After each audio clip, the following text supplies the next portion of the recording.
Hello everyone, this side Mohit machine here. बहुत बहुत स्वागत है आपका हमारे यूट्यूब चैनल के ऊपर। और आज हम बात करने वाले हैं एलन के बारे में कि एलन के अंदर जो एडमिशन प्रोसेस है वो कैसे होता है, कितनी फीस रहती है, कौन सा फेस सिस्टम रहता है, क्या बुक्स का मॉड्यूल होता है, क्या टेस्ट का मॉड्यूल होता है, एलन में कैसे एडमिशन मिलेगी, ऑनलाइन मिलेगी, ऑफलाइन मिलेगी, कितना फीस का खर्चा आएगा, हॉस्टल बेस्ट रहेगा या पीजी लेना बेस्ट रहेगा, पीजी का कितना खर्चा आता है, हॉस्टल का कितना खर्चा आता है, वहाँ की जो स्टडी है, स्टडी का मटेरियल आपको मिलता है वो अच्छा मिलता है या क्लासेस जो है वो अच्छी हैं या बुरी, यानी कि A to Z जो इन्फॉर्मेशन है आज इसको आपको इस वीडियो के अंदर मिलने वाली है एलन के बारे में। कि चाहे वो आप नीट के थ्रू जाना चाहते हो, चाहे आप जेई के थ्रू जाना चाहते हो, सारी की सारी जो इन्फॉर्मेशन है वो इसके वीडियो के अंदर मैं आपको दूंगा।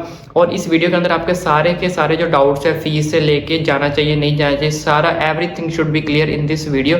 तो वीडियो के अंदर बने रहे, वीडियो के अकेले अकेले चीज़ को मैं एक्सप्लेन करूंगा वीडियो के अंदर कि आपको एलन के अंदर क्या क्या चीज़ें देखने को मिलेंगी, क्या पॉजिटिव थिंग्स है, क्या नेगेटिव थिंग्स है, सारा कुछ बता दूंगा, फीस भी बता दूंगा। तो जैसे कि आपको दिख रहा होगा मेरे पीछे मैंने एलन के बारे में काफ़ी ज़्यादा डाटा, जो काफ़ी ज़्यादा प्रोसेस है वो लिख के रखा हुआ, काफ़ी ज़्यादा डिटेल्स निकलवाई है एलन के बारे में, तो जो आज इस वीडियो के अंदर मैं आपको एक्सप्लेन करने वाला हूँ। तो सबसे पहले हम बात करने वाले एडमिशन प्रोसेस के अंदर। देखो बच्चों, एलन के अंदर जो एडमिशन का प्रोसेस है वो 6th क्लास से बाद ही स्टार्ट हो जाता है। मतलब आप 6th क्लास के बाद कभी भी जाके एलन के अंदर एडमिशन ले सकते हो, लेकिन बहुत सारे कम बच्चे ऐसे हैं जो 6 के बाद जाते हैं, 7th में, 8th में। मोस्टली जो बच्चे जाते हैं वो 10th में जाते हैं या फिर आफ्टर 10th ही जाते हैं, यानी कि क्लास 11th और 12th या ड्रॉपर स्टूडेंट्स के बारे में जाते हैं। तो ड्रॉपर स्टूडेंट्स भी जाते हैं, कुछ बच्चे 11th में जाना प्रेफर करते हैं कि उनका साल बच जाता है या फिर अपना बेस बनाना चाहते हैं। सारा कुछ जो है वो चीज़ें मैं इसके वीडियो के अंदर आपको एक्सप्लेन कर दूंगा। तो यानी कि मोस्टली जो स्टूडेंट है वो आफ्टर 10th के बाद ही जाते हैं। तो आफ्टर 10th के बाद हमारे पास 3 टाइप के स्टूडेंट जो है वो वहाँ पे एलन के अंदर एडमिशन लेते हैं। सबसे पहले जो एडमिशन लेते हैं क्लास 11th के अंदर, जिनकी 11th स्टार्ट हुई है वो वाला एडमिशन लेते हैं। क्लास 12th के अंदर एडमिशन लेते हैं या फिर लेते हैं ड्रॉपर स्टूडेंट्स जो उन्होंने ड्रॉप किया होता है आफ्टर 12th। तो सबसे पहले हम बात कर लेते हैं क्लास 11th वाले। जो क्लास 11th के बाद बच्चे जो एडमिशन लेने के लिए जाते हैं हम उनको बोलते हैं नर्चर बैच। तो क्लास 11th में जो आप एडमिशन लेने जाओगे तो आपको नर्चर बैच के अंदर एडमिशन मिलेगी। क्लास 12th के अंदर अगर आप जाना चाहोगे तो उसमें अंदर एंथ्यूज बैच के अंदर आपको एडमिशन मिलेगी, एंथ्यूज बोलते हैं इसको। और उसके बाद ड्रॉपर स्टूडेंट्स के अंदर जो बच्चे एडमिशन लेना चाहते हैं, जिन्होंने ड्रॉप किया होता है, उनके डिफरेंट बैचेस होते हैं। ठीक है, आप इन सारे बैचेस को मैं एक्सप्लेन भी करूंगा आपके लिए, कौन सा बैच बेस्ट रहेगा, क्या नर्चर बैच में क्या होता है, एंथ्यूज बैच में क्या होता है। ये जो मैंने बैचेस लिखे हैं ये कौन कौन से बैचेस है, इसमें फर्क क्या होता है। तो इसमें क्या होते हैं, जो ड्रॉपर स्टूडेंट्स होते हैं उनके लिए काफी टाइप के बैचेस होते हैं, जैसे कि leader batch, achiever batch, alpha achiever, achiever spark, achiever plus. इन सब चीज़ों के अंदर मेजर डिफरेंस क्या होता है और आपको किस बैच के अंदर एडमिशन लेनी है, कब लेनी है, कैसे लेनी है, 11th में लेनी है, 12th में लेनी है, अगर तो ड्रॉपर स्टूडेंट में लेनी है, सारी चीज़ें मैं इस वीडियो के अंदर आपको एक्सप्लेन कर दूंगा। तो मोस्टली जैसे कि मैंने आपको बताया कि आफ्टर 10th ही बच्चे जो है एडमिशन लेते हैं। जैसे 10th का रिजल्ट आ जाता है उसके बाद आपको एडमिशन लेने के लिए बच्चे जो है वो एक्साइटेड हो जाते हैं कि अब हमने एलन के अंदर जो एडमिशन लेनी है। तो सबसे पहले हम बात कर लेते हैं नर्चर बैच के बारे में, यानी कि 11th के अंदर आपको एडमिशन लेनी है। तो 11th के अंदर जो आपको एडमिशन मिलेगी वो मैंने आपको ऑलरेडी बताया, आपको किस बैच के अंदर एडमिशन मिलेगी, वो आपको एडमिशन मिलेगी नर्चर बैच के अंदर। तो नर्चर बैच में क्या होता है, नर्चर बैच में अंदर आपको क्या होता है, 1 ईयर का कोर्स होगा, यानी कि 11th से लेके 12th तक आपको 1 साल के अंदर, 1 साल के लिए आपको नर्चर बैच के अंदर रखा जाएगा 11th से लेकर 12th तक। तो इसमें आपको स्टडी करवाई जाएगी किसकी, फुल 11th की, यानी कि फुल 11th की आपको स्टडी करवाई जाएगी एलन के द्वारा। यानी कि ये आपको एनसीईआरटी का जो नहीं करवाएंगे, आपको अपनी स्पेशलाइज बुक्स देंगे, स्पेशलाइज नोट्स देंगे, असाइनमेंट्स देंगे, उसी टाइप की जो है वो आपको स्टडी करवाएंगे। लेकिन इसके अंदर आपका जो एनसीईआरटी का लेवल है वो आपका ऑलमोस्ट जो है कवर हो जाएगा, चाहे आप स्टेट लेवल के कर रहे हो चाहे आप एनसीईआरटी के लेवल के, मतलब जो भी आपके स्कूल की बुक्स है वो ऑलमोस्ट इसके अंदर कवर हो जाती हैं 80 to 90%। हल्का फुल्का जो टच रह जाता है वो आपको देना पड़ेगा 10-20% ऑलमोस्ट, लेकिन क्योंकि इनकी जो स्टडी होती है वो एडवांस लेवल होती है, आपके स्कूल से एडवांस चलती है, तो आपका मोस्टली जो सिलेबस है वो इसके अंदर 11th का कवर हो जाएगा। हल्का फुल्का जो टच देना पड़ेगा वो आप घर पे रह के दे सकते हो, अगर आप कोई ट्यूशन वगैरह लगाना चाहते हो लोकल वो लगा सकते हो। लेकिन कुछ बच्चे जो है वो ड्रॉप करके जाते हैं। मैं ड्रॉप वाला प्रोसेस भी इसके अंदर क्लियर कर देता हूँ। जैसे मान लो आप अभी मान लो हरियाणा में हो, ठीक है, तो आप क्या कर रहे हो, हरियाणा से या दिल्ली में हो, या दिल्ली से आप क्या कर रहे हो, राजस्थान में कोटा के लिए पढ़ने जा रहे हो, तो वहां जाके आप स्कूलिंग तो कर नहीं सकते। तो स्कूलिंग के लिए आप क्या करते हो, ओपन स्कूल चूज कर सकते हो, या फिर आपने स्कूल के साथ टाई अप किया होता है कि मैं सिर्फ एग्जाम देने आऊंगा, उसके अलावा मैं पूरा साल जो है वो ड्रॉप करूंगा और जाके मैं एलन के अंदर कोचिंग करूंगा। वो आपके स्कूल पे डिपेंड करता है, वहां पे भी जा सकते हो। कोटा के अंदर भी ये एलन वाले भी आपको प्रोसेस बता देते हैं। अगर आप दिल्ली में रह के नहीं करना चाहते तो आपको एलन वाले भी बता देते हैं, इनका स्कूल के साथ लिंक्स होता है कि कोटा में ऐसे स्कूल्स हैं, वहां पे आप जाके ड्रॉप कर सकते हो। ठीक है, वहां पे सिर्फ आपको एग्जाम देने जाना होगा 11th के, क्योंकि अगर आपको 12th क्लियर होगी तभी आपको ये एलन में एडमिशन करने का प्रोसेस है ना कि अगर आपकी 12th क्लियर ही नहीं होगी, बोर्ड क्लियर करना सबसे पहले हमारे लिए मोस्ट कंपलसरी है, क्योंकि अगर बोर्ड ही आपका क्लियर नहीं होगा तो एलन में जाओ, चाहे आकाश में जाओ, किसी भी अदर इंस्टीट्यूट में जाओ, तो ये सबको कोई बेनिफिट वैलिड ही नहीं होगा, ये वैलिड ही नहीं होगा। तो हमारे लिए सबसे पहले जो मोटिव होता है हमारा बोर्ड को क्लियर करना, तो बोर्ड को आप क्लियर करना कंपलसरी है। ये उन बच्चों के लिए बता रहा हूँ जो एक स्टेट से दूसरी स्टेट में जाना। अगर कोई लोकल वगैरह रहना चाहता है वो तो आप चाहे रेगुलर स्कूल में भी जा सकते हो। अगर आप रेगुलर स्कूल नहीं करना चाहते तो आप एलन के साथ बात कर सकते हो, तो ये आपको बता देंगे, आपको अच्छे गाइडेंस कर देंगे, आप ऐसे ऐसे जाके वहाँ पे एडमिशन ले लो। इनको पता होता है कि आपको कैसे एडमिशन दिलवानी है, कैसे नहीं दिलवानी। वहाँ पे आप जाके पूरा साल आप स्कूल नहीं जाओगे, सिर्फ आप एलन के अंदर ही रहोगे और सिर्फ एग्जाम देने के लिए उस स्कूल के अंदर जाओगे। और अब बात कर लेते हैं नेक्स्ट बैच की। नेक्स्ट बैच हमारे पास होता है एंथ्यूज बैच। एंथ्यूज बैच कौन सा होता है? जो 12th वाले बच्चे आते हैं, यानी कि 11th क्लियर होगी, अब आपने 12th में एडमिशन ली है, तो इसमें स्टडी की जाती है आपको फुल 12th के बारे में आपको फुल स्टडी करवाई जाएगी विद ऑल बेसिक डिटेल्स, यानी कि पूरी की पूरी जो बेसिक डिटेल्स है उसके बारे में आपको पूरी तरह पढ़ाया जाएगा। चाहे आपका बेस अच्छा 11th में कुछ बच्चों का बेस बन जाता है, कुछ बच्चों का बेस नहीं बनता, लेकिन 12th के अंदर ही आपको काफी ज्यादा कॉन्सेंट्रेट करेंगे, आपके ऊपर बहुत ज्यादा, आपके ऊपर थोड़ा बहुत ध्यान ज्यादा देंगे, यानी कि आप ऐसा कह सकते हो बहुत ज्यादा बेसिक डिटेल्स वगैरह जितनी भी आपके, अगर आप जीरो लेवल पे बेसिक लेवल पे कुछ भी है, तो आपको 12th के अंदर जो बच्चे एडमिशन लेते हैं, ये भी 1 ईयर कोर्स ही होता है, तो सारी की सारी बेसिक डिटेल्स के थ्रू आपको क्या किया जाएगा, पढ़ाया जाएगा। तो इस टाइम पे 12th के अंदर आपको किस बैच के अंदर रखा जाएगा?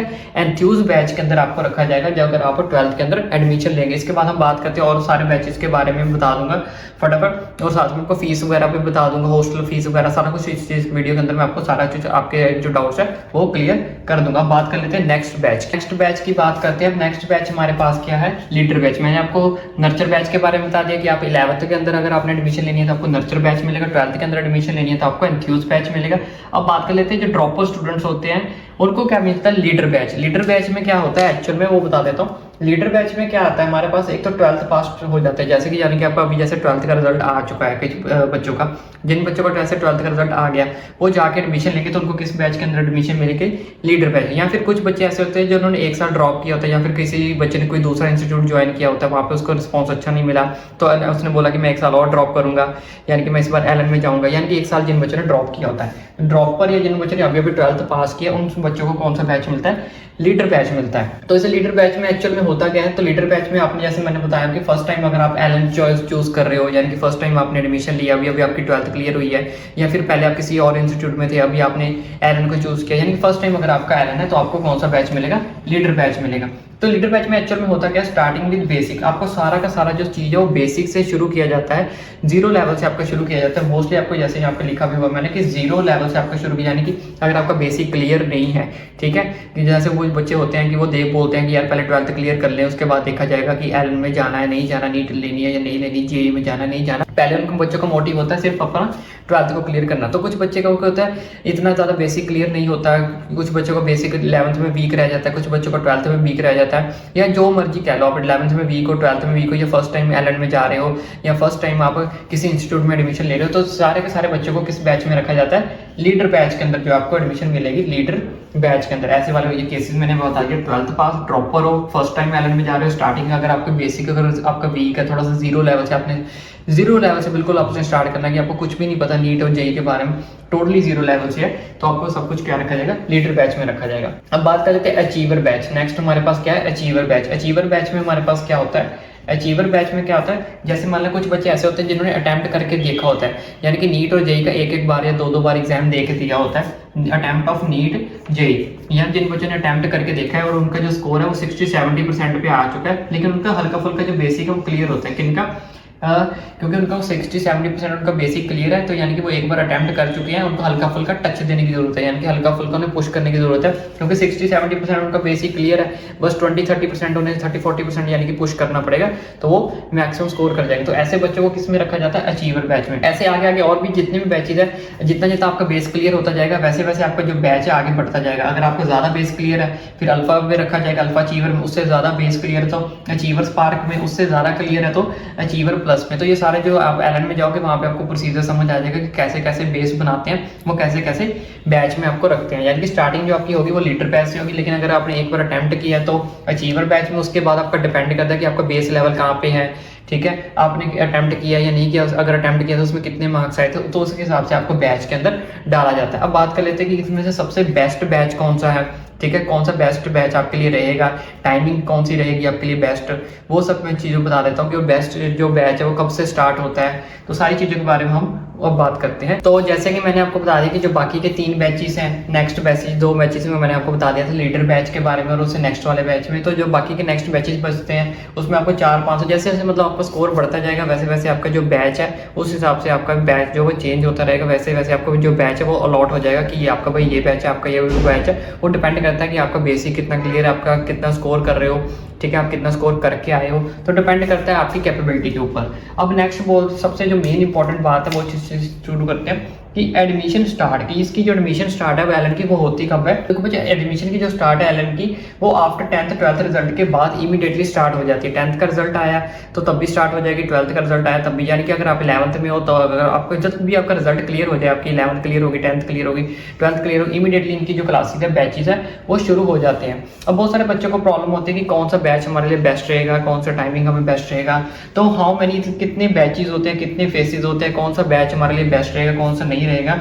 तो पहली बार मैं आपको क्लियर करता हूँ, तो ये डिपेंड करता है स्टूडेंट्स के ऊपर कि कुछ इनके मैं बता देता हूँ कि जो एलन है या कोई भी इंस्टीट्यूट है, कुछ इनके जो इंस्टीट्यूट है वो बहुत ज़्यादा बड़े हैं और कुछ इंस्टीट्यूट जो इनके बहुत ज़्यादा छोटे होते हैं। जैसे कोटा वाले इंस्टीट्यूट है वो बहुत ज़्यादा बड़े हैं, कुछ इनके लोकल एरियाज में होते हैं, तो वहाँ पे बच्चे जो होते हैं वो कम आते हैं, कम बैचेस होंगे, कम बैचेस में बच्चे आएंगे, तो वहाँ पे इनके जो बैचेस है वो जल्दी स्टार्ट हो जाते हैं। उसके बाद नेक्स्ट बैच जो है उस हिसाब से आपको एडमिशन मिलना क्या हो जाता है, मुश्किल हो जाता है। तो सबसे पहले तो मैं आपको यही प्रेफर करूँगा कि आप जितनी जल्दी हो सके उतनी जल्दी एडमिशन ले लो, ठीक है। इसका वेट मत करो कि मुझे अब एडमिशन नहीं लेनी, मैं नेक्स्ट मंथ लूँगा, मुझे ये एडमिशन नहीं लेनी, मैं 2 महीने रुक के लूँगा। तो सबसे पहले जितनी जल्दी हो सकता है उतनी जल्दी एडमिशन ले, क्योंकि जो मैंने बताया वो कोटा वाले जैसे बड़े बड़े इंस्टीट्यूट्स हैं, कोटा में इनके काफ़ी ज़्यादा अच्छे इंस्टीट्यूट्स हैं, बड़े इंस्टीट्यूट्स हैं, तो वहाँ पे क्या बच्चे जाते रहते। तो अगर वहाँ पे एक बैच फिल हो गया तो इमीडिएटली दूसरा बैच स्टार्ट हो जाता है, दूसरा फिल हो गया तो तीसरा स्टार्ट हो गया।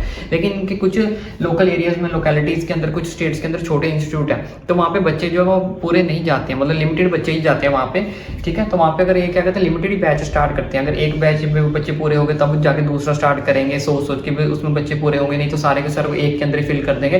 तो डिपेंड करता है बच्चों के ऊपर, तो डिपेंड करता है स्टूडेंट्स के ऊपर कि कितने स्टूडेंट्स आ रहे हैं, उस हिसाब से जिनका जो बैच है वो फिल होता है। लेकिन जो बड़े इंस्टीट्यूट्स होते हैं वहाँ पे इतना दिक्कत नहीं होती, वहाँ पे बच्चे जाते रहते हैं, तो बैचेस स्टार्ट होते रहते हैं ऑलमोस्ट। लेकिन मैं फिर भी आपको ये बोलूँगा कि आप जितना जल्दी जाकर एडमिशन लेंगे वो उतना हमारे लिए बेस्ट होगा, क्योंकि जितना जल्दी आप फर्स्ट बैच में आपको एडमिशन मिलेगी तो फर्स्ट बैच का इमीडिएटली सिलेबस भी स्टार्ट हो जाता है, तो आपको पढ़ने के लिए लॉट ऑफ टाइम मिल जाएगा, 10-12 मंथ्स मिल जाएंगे।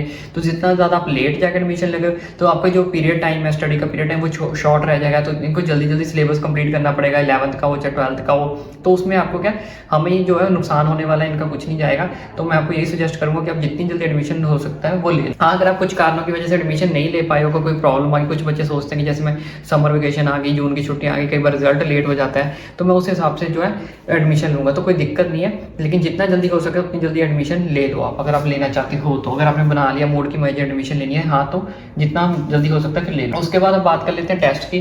तो यहाँ पे टेस्ट काफ़ी अच्छा इनका मॉड्यूल है, प्रेपरेशन करवाते हैं ये। एवरी मंथ आपका टेस्ट कंडक्ट करेंगे, आफ्टर 20 to 25 डेज इनका टेस्ट चलते रहते हैं, क्योंकि अगर टेस्ट नहीं होगा तो आपकी कैपेबिलिटी का पता नहीं चलेगा, ठीक है ना। तो हर इनके डाउट काउंटर हर जगह लगे होते हैं कि अंदर आप एलन के अंदर जाओगे तो डाउट काउंटर आपको हर टीचर्स वहाँ पे बैठे होंगे, डाउट काउंटर्स के ऊपर लाइब्रेरी आपको इनकी देखने मिल जाएगी। तो सबसे खास चीज़ मुझे इसके लगी ये डाउट काउंटर, क्योंकि डाउट काउंटर में स्पेशलाइज टीचर को भी ऑर्गेनाइज करते हैं कि बच्चों के आके डाउट्स क्लियर करो। मोस्टली इनके जो डाउट काउंटर वो चलते ही रहते हैं, बंद नहीं करते। सबसे खास चीज़ मुझे इनकी एलन के अंदर यही लगती है कि ये डाउट काउंटर्स को बंद नहीं करते। इवन बाहर से भी स्पेशल टीचर्स मंगवा के बच्चों को क्या करते हैं, प्रेफरेंस देते हैं कि अगर आपको कोई डाउट है, अगर आपको एलन के टीचर से समझ नहीं आया तो ये क्या करेंगे, बाहर से टीचर्स बुलवाएंगे, कि बाहर से टीचर्स आएंगे, वो आपकी क्या करेंगे, हेल्प करेंगे, जिसमें मतलब आपके डाउट्स जो है वो क्लियर करेंगे। अब बात कर लेते हैं इनकी फीस की, जो सबसे बच्चों को दिक्कत रहती है फीस। देखो बच्चों, फीस इसकी मैं आपको बता दूँ डिपेंड करता है बैच के ऊपर और लोकेशन के ऊपर, दो चीज़ों के ऊपर इनकी फीस जो है वो डिपेंड करती है।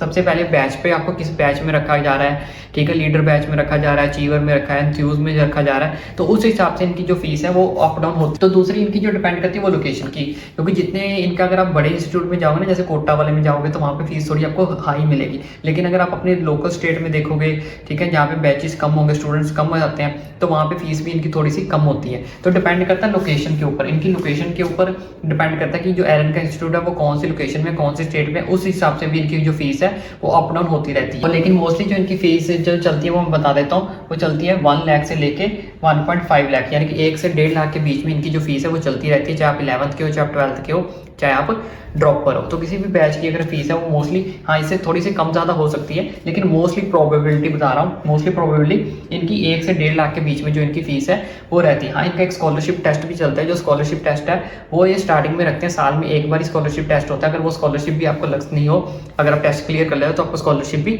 लग सकती है, लेकिन वो मैं आपको बता दिया कि स्कॉलरशिप जो टेस्ट है वो साल में एक बार ही होता है, वो स्टार्टिंग में ही हो जाता है, ऐसा नहीं कि मिड में होगा। जैसे ही आई थिंक 10th 12th का रिजल्ट जब आता है ना, उसके नियर अबाउट ये जो टेस्ट है वो रख देते हैं। तो उसके लिए आपको पता करना पड़ेगा इनकी, क्योंकि फिक्स डेट तो होती नहीं है कि कब होता है, लेकिन इतना मैं आपको बता दिया कि स्टार्टिंग में होता है। अगर आप सोचो कि जून में हो जाए, जुलाई में हो जाए, सितंबर में हो जाए, या दोबारा भी हो सकता है, नई साल में एक बार ही होगा स्कॉलरशिप टेस्ट होता है वो, ठीक है। अब उसके बाद बात कर लेते हैं SRG। SRG क्या होता है? SRG के बारे में आपको चीज़ बता दें। SRG एक स्पेशल बैच है। SRG का मतलब होता है star anchor group. Star anchor group में कौन से बच्चे आते हैं, ये कौन सा बैच है, इस बैच का क्या फायदा है? इसमें बैच में 2 चीज़ें बता देता हूँ। एलन टॉपर स्टूडेंट, जितने भी एलन के टॉपर स्टूडेंट्स, अभी टॉपर्स निकले कैसे, इसके थ्रू।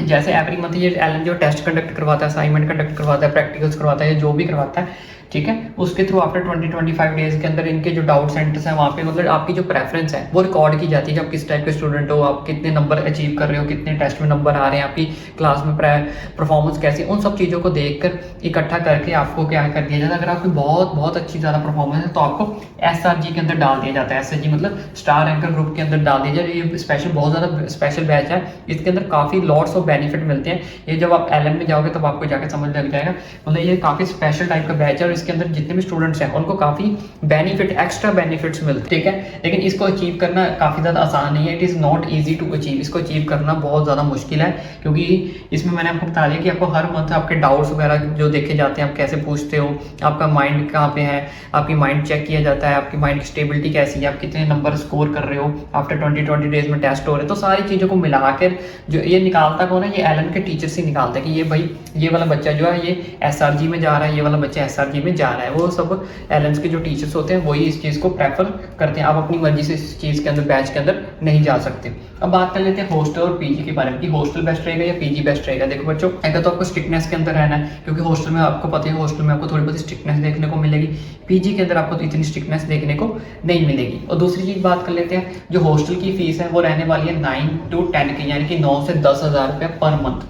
हॉस्टल थोड़ा सा आपको महंगा पड़ेगा as compare to PG। Allen के जो हॉस्टल्स हैं वो थोड़े महंगे हैं एज कम्पेयर टू PG, जिसके लिए आपको पे करना पड़ सकता है 9 से 10 हज़ार। इससे ज़्यादा भी हो सकता है, डिपेंड करता है आपकी लोकेशन, आप किस टाइप का रूम आपको अवेलेबिलिटी मिलती है या किस टाइप का रूम जो आपको चाहिए। यानी कि एक एवरेज बता रहा हूँ, 9 से 10 हज़ार रुपये आपको पे करना पड़ सकता है पर मंथ के लिए हॉस्टल का, एलन का। और वहीं अगर आप PG लेते हो तो PG आपको 4,000 से 5,000 पर मंथ जो है वो आपको PG मिल जाएगा, ठीक है। अगर PG आप बिल्कुल एलन के सामने बोलोगे मुझे सामने एलन मिल जाए, तो वहाँ पे भी आपको थोड़ा सा इससे ज़्यादा पे करना पड़ सकता है, 7-8 हज़ार रुपया भी देना पड़ सकता है। वही अगर आप आधा किलोमीटर 1 किलोमीटर अपने इंस्टीट्यूट से आगे जाके ले लो तो आपको 4-5 हज़ार में PG जो है वो आपको आराम से मिल जाएगा। अब डिपेंड करता है आपके ऊपर कि आप हॉस्टल लेना चाहते हो तो आपको इतना पे करना पड़ेगा, अगर PG लेना चाहते हैं तो अपने बजट के हिसाब से आप चूज कर सकते हो।